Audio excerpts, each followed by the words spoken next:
After Tunisia and Egypt, overthrowing a stagnant, corrupt Middle Eastern regime seemed not easy, but feasible. Take a young and frustrated population, educated at least well enough to know what the rest of the world has and it does not.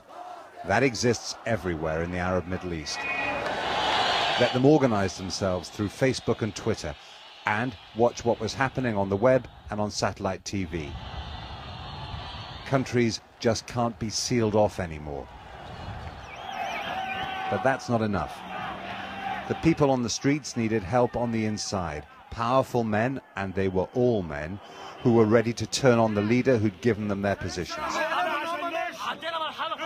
Throw in a rallying point, a square that could be occupied. And by the time President Mubarak went, there seemed to be a formula that worked. After Egypt, protesters in Bahrain and Yemen tried the same approach.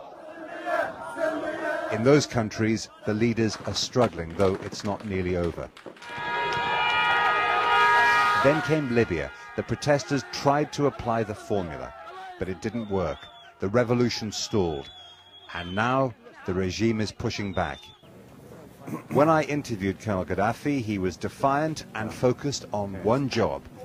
BBC? Nice to see you, Jeremy Bowen from the BBC. Hi, Marie Calvin. Hanging on to the power he's had since he overthrew the king in a coup in 1969, nearly 42 years ago. So has he found the antidote to the formula? He's using traditional ingredients, an undiminished appetite for power, a stomach for the fight, and a willingness to use force. This place, Tajura, has been the center of anti-Gaddafi protests in the Tripoli area, and this mosque in the center of Tajura has been where it's all started. They've congregated here because coming together to pray is about the only time they really feel safe, relatively safe anyway. Now that's because of the pressure of the regime. The way that the regime in the last, getting on for 3 weeks now, has been putting on the squeeze and squeezing very hard indeed. After the noon prayer on Friday, just over 2 weeks ago, thousands of protesters marched from the mosque, determined to repeat what happened in Tunisia and Egypt.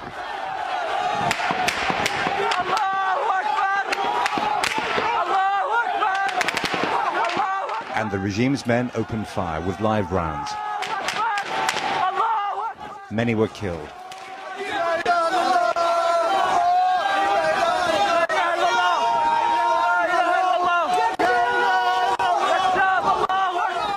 The wounded were frightened to go to state hospitals.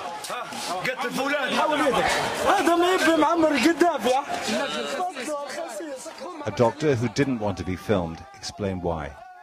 We saw them ourselves. We saw them, they come inside the hospital with their machine guns and they take the injured people. They were taken from hospital with their blood, with their IV fluids, taken by the military people. A few days later, the dead were still being buried. Some of the mourners have told me that snipers were positioned in that partially constructed minaret. There's a great deal of anger here at the funeral. They're saying that people disappear every night, taken by the authorities, and they've also told me that they're still looking for individuals who disappeared after the trouble last Friday. More than ever, Friday was the focus. Another week ended, and there were fewer people on the streets after the prayer. All the anger and dislike of the regime here is not on its own going to bring it down. To do that, they need bigger numbers on the streets and they need more help from inside the regime. And up to now, they haven't had enough of either to get the result they want.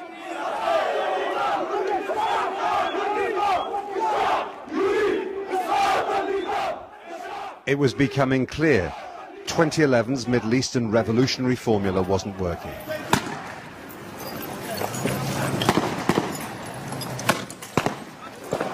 The regime said the presence of news teams incited the demonstration.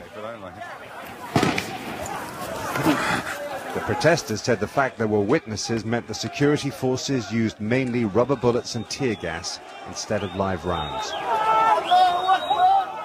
One crucial difference between Colonel Gaddafi's Libya and Egypt and Tunisia. In Libya there are plenty of men with guns, but there's no army high command to get between the people and the regime. Libyan protesters don't have generals saying they won't be harmed as the ones in Egypt did. The colonel has hollowed out or removed any institution that could move against what he calls the state of the masses, which his critics say is his fiefdom.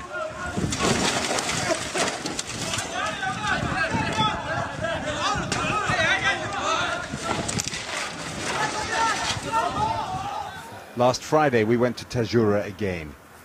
Security police were everywhere, doing a bad job of staying secret. DC, the BBC cameraman, checked out his identity. Before all this started, I managed to speak to local protesters who talked about the pressure they were under. And then we got moved on. There weren't any checkpoints coming in here this morning, but you can see how the crackdown is continuing because we've just been confronted with these plainclothes officials, some kind of security officials, who want us out of the area now. They brought vehicles and they're sweeping us up and taking us somewhere else. Officially, we're supposed to be able to go where we want with a government minder. But minders don't go to many places. But we were told we could go anywhere, right? No, go to Zawiya. But we don't want to go to Zawiya. Can we stay here? No. Why? Why not? Why not? So most journalists here have been going off without a minder when they can, which means being held up or arrested, or in the case of a BBC team earlier that week, beatings and mock executions. These men, in comparison, were polite. We'll get in. We'll get in here. Libya's immediate future is uncertain, unhappy and violent. So far, neither side has had the power to beat the other. But the regime has rallied and the rebels lack leadership and weapons. Colonel Gaddafi depends on keeping the guns around him loyal. If he can do that, the countries that want him out might find it hard not to get involved. It's a civil war, a disaster for Libya, destabilizing for North Africa, and nerve-wracking for the European countries across the Mediterranean, which could end up with many more refugees. The lesson from Libya? All the Arab states are different, even when they have a lot in common. There is no magic formula for revolution in the Middle East. Every country has to find its own way. Freedom doesn't come easily, no matter how much you want it.